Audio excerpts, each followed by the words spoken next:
Questão da banca 6 de Gran Rio do ano de 2010. Sobre as características do orçamento, analise as afirmativas a seguir. Primeira, na técnica de orçamento-programa, a análise de eficácia das ações de governo tem como principais critérios classificatórios as unidades administrativas e os elementos de despesas. Então, o que é que vocês acham? Vamos analisar uma por uma, ler e analisar, tá? Quando a gente fala assim, orçamento-programa, a gente está falando de uma forma de você organizar o orçamento. Então, tem três formas básicas. A tradicional, que você divide em órgãos, por exemplo, orçamento do governo federal. Vai ter o órgão do Ministério do Ambiente, do Ministério da Agricultura, do Ministério das Cidades, enfim. Então, esses são os órgãos do governo. O governo estadual vai ter as secretarias. Você tem o orçamento funcional, que são as chamadas funções administrativas. Então, tem a função de defesa civil, tem a função de segurança pública, e essas funções são feitas por diversos órgãos. E tem o orçamento programático, que é a divisão com base ali na gestão de projetos. Então, programa, projetos, atividades. Porque você pode ter um programa de governo que seja implementado em diferentes funções ou por diferentes órgãos. Por exemplo, programa Minha Casa Minha Vida. Pode ser ali pode ser ali algo entre, pode envolver dois ministérios, Ministério ali da Justiça Social e da Economia, ou algo do tipo, né? Ministério da Infraestrutura e da Economia, por exemplo. Então, pode ser um programa que tenha mais de uma unidade administrativa. E o que é que está dizendo aqui, ó? Principais critérios, as unidades administrativas.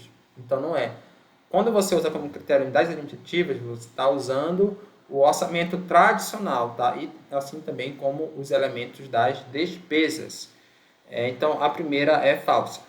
A segunda, o orçamento base zero consiste num processo operacional de planejamento e orçamento, cuja elaboração está calcada na preparação de pacotes de decisão. Esse termo, será que o orçamento ele pode ser baseado em pacotes de decisão? A gente tem que entender como é que a gente faz a base para fazer um orçamento. O tradicional, geralmente, ele se baseia no ano anterior. Então, orçamento de 2024, vou elaborar com base em 2023. Então, vou ver quanto foram mais ou menos as despesas. Só que o orçamento de base zero, ele rompe com essa tradição do chamado orçamento temporal. Por quê? O orçamento de base zero, ele vai dizer o seguinte, vamos começar do novo. Vamos começar de novo, sem qualquer pressuposto do orçamento anterior. A ideia é que esse tipo de orçamento, ele não vai repetir os erros da anterior, ele não vai ficar preso. Ele vai ter mais autonomia. E aí, qual vai ser a base dele? Justamente isso aqui, ó, pacote de decisão.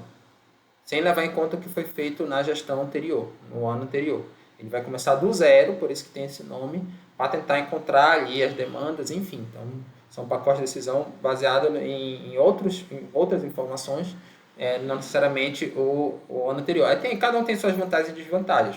O orçamento temporal, ele é mais fácil de você realizar, porque todos os itens já estão alocados ali, basta você definir os valores. Aqui não, você vai ter que construir essa alocação de itens, ou seja, esse pacote de decisão.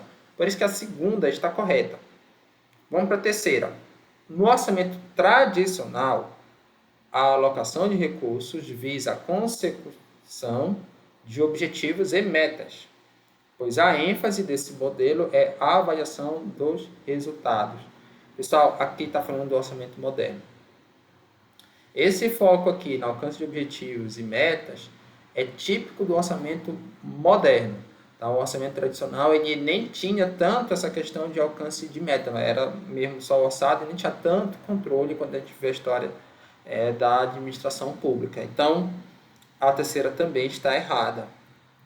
O gabarito vai ser aqui, diz que só é a 2, que é justamente aqui a letra A. Não esqueça de curtir, compartilhar, se inscrever e apertar o sininho.